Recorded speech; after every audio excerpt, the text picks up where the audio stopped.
Right. Yeah, this is the distance measuring lab when you were pulling the distances. Okay, so here's points 1 through 6. So you see, what I've seen there for the most part is error, okay? Because chaining, taping is one of the hardest skills really there is in surveying, I think, physically to do. You gotta, in one hand, you gotta hold the tape properly and get a good proper tension on that, which is a fair amount of tension. On the other hand, you gotta get a plumb bob over a point. It's tricky to do it well. So there's a certain amount of error, but see, all those are kind of in the same region. I don't see any real bust there. Everything looks pretty good. With those two shots, see, there's 1600ths difference. Here, they're all around 45, a little bit more. These all look pretty good. Good bit of variation on those, though, isn't there? Okay, so not a lot of precision there, a lot of variation, but all the same, it all looks like error in here, okay? So if someone asked me, given this data, what do I think those distances are, the best I could do with it would just be to average it, okay? So I just take averages of those numbers, and that's what I would report as the distances, okay? Now why don't we look at 7 through 12, what do we got?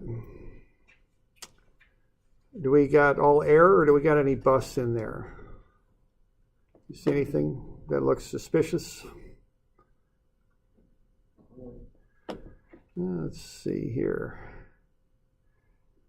So what I'm trying to illustrate here is the difference between an error and a mistake, which a surveyor would call a bust. That's good right in there, and look at that, okay? That's definitely a little bit of error in there, right? I mean, real consistent readings. That's pretty darn good there too. 200ths, that one's a little high, but all the same, that's pretty good. Looks like error in here. Error, okay. You see anything suspicious in there? Yeah, which one? Yeah, 38. It looks like a bust to me, all right? Someone misread a foot. That's what happened. Probably, okay. Same thing here, right? Now, not much data, but boy, those two sure look a lot alike. And look at that one. Misread a foot, maybe? Okay. Hard to say, but those look like errors to me, okay? So that's kind of an illustration of the difference between error and a mistake, okay? There's a lot of error on this survey, but that's fine because it's the first time you've done it, and they're all pretty well clustered. They're not bad, really, but there's a certain amount of error. So in surveying, if you want to get the best number you can, you take a bunch of readings, and then you average them. And statistically, if that's random error, which for, taping could well be, you're going to start getting pretty good numbers. And I remember I've been in jobs where we measured the same thing 10 times or more and averaged it. I remember one job, it was a machine module for pumping, and it had to be just perfect, And they were out there shooting levels on the pilings over and over and over again. And the idea was to average that and to get the best possible number. Then they put shims in there to get that thing just perfectly level. It was a module they brought up. This up in the North Slope of Alaska, and it had to be just perfectly level. And so that was the approach they took. They just took lots and lots of readings, and that's what you do. That's the best you can do with it, all right? All right, now here's the data. Everyone did point 13, so there it is. You can see kind of that spread of data. Pretty consistent in there. It's kind of interesting. Some are right around 116 plus, and the others are right around 117 plus. I'm not quite sure what to make of that. But then, when I took that average, I got 117.04, and the EDM was a 117.29, I think, anyway. Okay, so not a bad average. Not bad work, really, for someone just starting off with that kind of difficult taping. Okay, so this is another way to get a good check on a number. Do it two different ways and make sure they correspond. So this is the average of all, each crew measuring that, so 8 data points. And I can compare that to what I shot with the EDM. I've got a friend that's an architect. When he bids a job, he has 3 different methods that he uses to bid it because he's a one-person business. He can't afford to make a big mistake on a bid. So he does it 3 different ways. and make sure those three ways all come up with pretty similar numbers before you'll bid, okay? So, all right. Now, the GPS, not a very accurate instrument. I mean, I don't know if you remember the error readings you were getting off of those, if they're probably plus or minus 15 or 20 feet, right? I mean, so if I'm measuring that, I wouldn't want to do it with a handheld GPS. It's not going to get me very good readings. Now, notice the precision on that is quite good, isn't it? All those numbers are coming in very, very close, but the accuracy is not that good. So what a surveyor wants to do is zone in on precision and do the best they can with it, with the instrument you've got. But you need precision to get accuracy. But precision doesn't necessarily ensure accuracy if your instrument isn't that good, which these GPSs are not. You with me there? Okay. These are all very precise readings. They're all very, very consistent. Everyone's getting the same readings or pretty close. But the accuracy on these instruments weren't very good. But I had 8 pieces of data to work with, so what I did is I averaged the latitude and the longitude. Those are geodetic coordinates, they're called. And what I did, I went onto a website and converted those into what are called state plane coordinates, which are on an XY plane. And then I did the same for the other point. So that's 13A up there, and here's 13B. Okay, so I averaged them. I took those 8 readings, got very precise averages, converted it to a very precise reading in feet, and then I did what's called an inverse between the 2 points, which you did on that homework I handed back. And that's what I came up with GPS. Okay, now that's not bad. That's about 10 feet off, which when you were reading accuracies at plus or minus 20, that's pretty good when you average it. I mean, considering the use of those things. The other thing is you're doing GPS readings under a concrete deck in a courtyard. Yeah, it's garbage, man. You got GPS signals bouncing all over the place under there. So it's actually pretty good when you average it, though, okay? Came in pretty good. All right, so we'll come back to that in a minute. So we good with that? Just kind of going over that and having a look? It illustrates a couple of things. The difference between accuracy and precision, which is important in surveying, and that idea that if you want your best reading possible, you take 1,000 measurements and take an average. See, that's what GPS does, surveying grade GPS. You plunk it on the point for 30 minutes and take 600 readings or 1,200 readings, and then it averages everything to get the best possible position. I mean, that's how it works. It's not tricky, That's about it. Okay. So that's a little bit on that. Now, the homework, couple of things on that.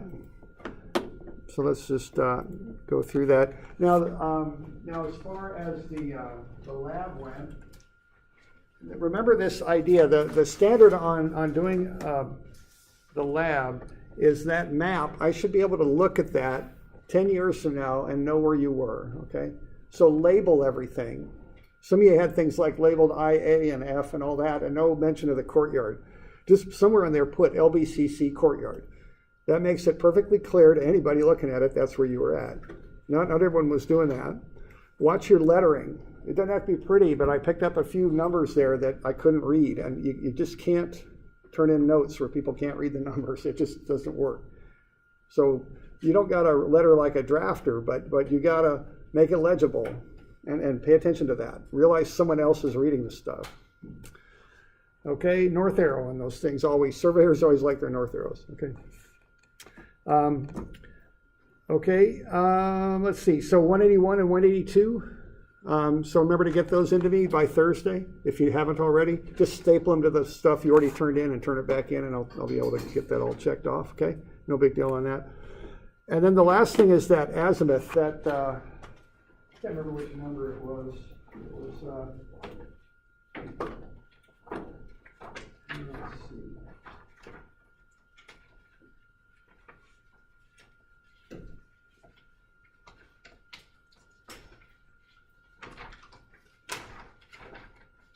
$149. That page. I turned it back to you.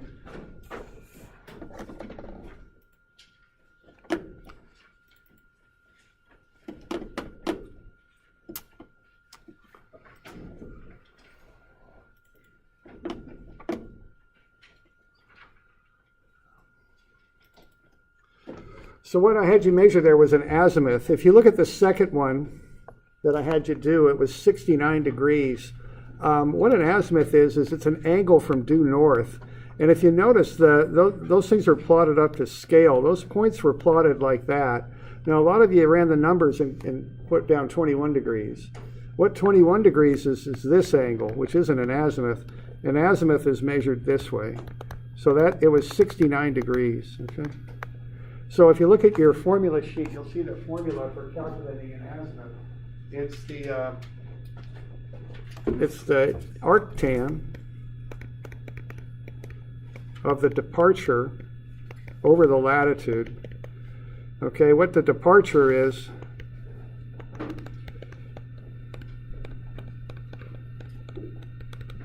delta x over delta y. Okay. Now what arctan is the same thing as tan minus 1. They're the same thing, okay? So you probably just switch these. If you got 21 degrees, you had latitude over departure instead of the other way around. So, you know, just remember that when you're doing these things.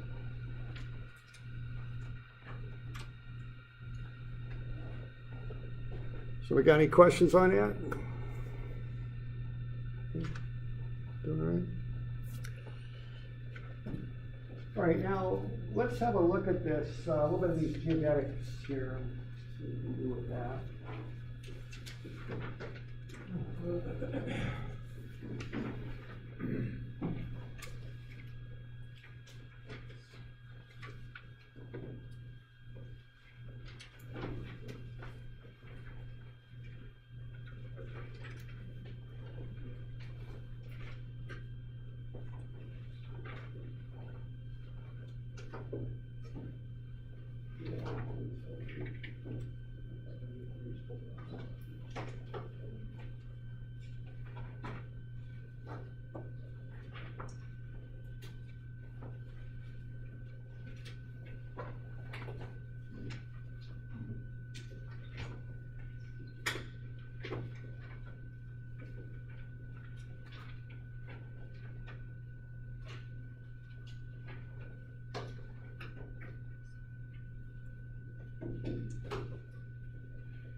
Now let's have a look at some of this GPS stuff. We want to be sure that that we understand this. So I've just given you a handout on it. So we'll have a look at that. All right, so there's the latitude and longitude that's generated by GPS. Now the first step down is to take either a cone or a cylinder and intersect it with the curved Earth. Okay?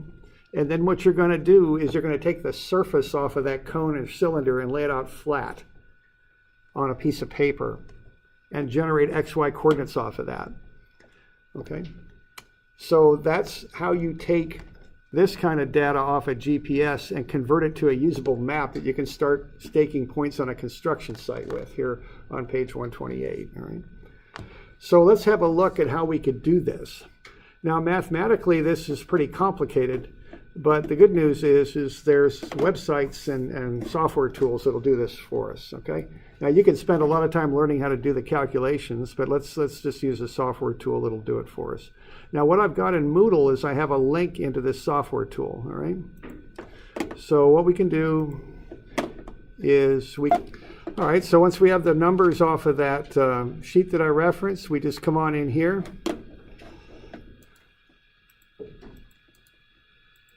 And then we've got places to put them. So we'll just go ahead and do that.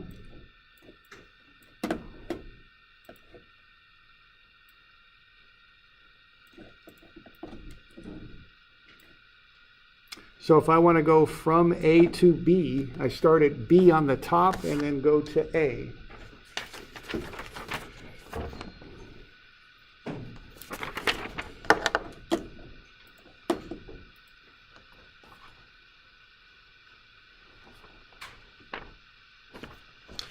All right, so what do I have there? I've got 346. I guess I don't. There we So 346, 845,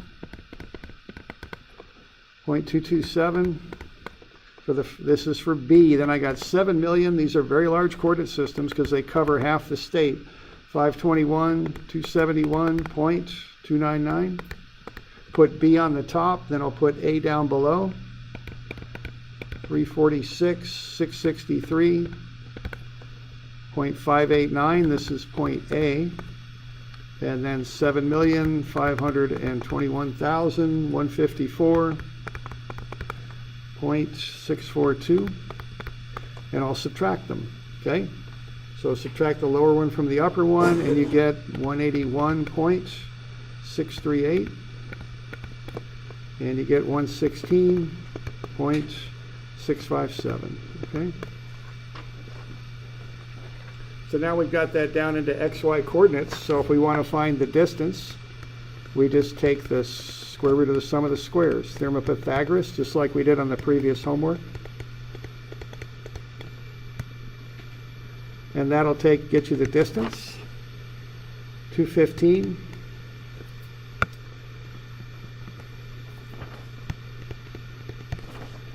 .873, and then we take the arctan, which is the tangent to the -1. It's the same thing. And we take the departure, the 116.657, and we divide it by the latitude. And we do an inverse tan of that, and we get 32.71 degrees.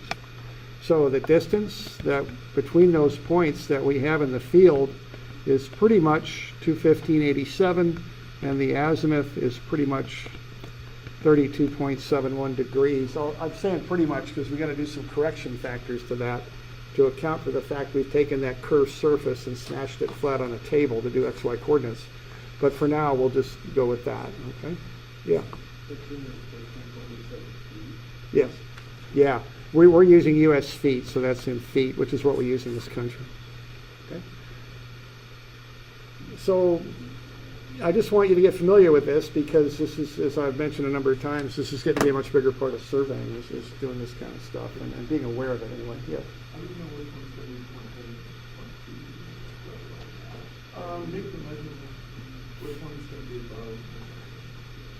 Okay, it's from, the way I worded this was find the distance, I just said between the two geodetic points, didn't I? So to be more specific, I should have said from A to B.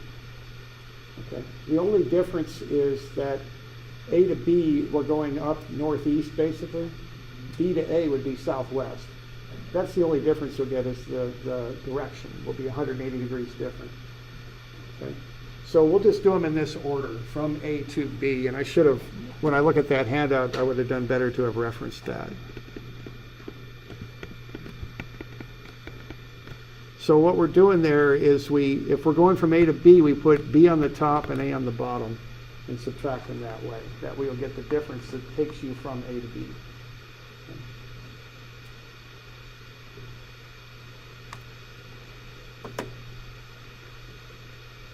You got any questions on that? We good? Or?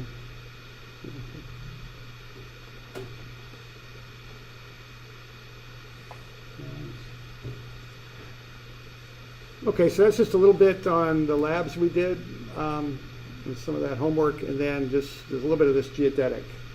Because when we start running around with GPS and all that, we've got to get it down onto a flat map so we can use it. That's kind of the process.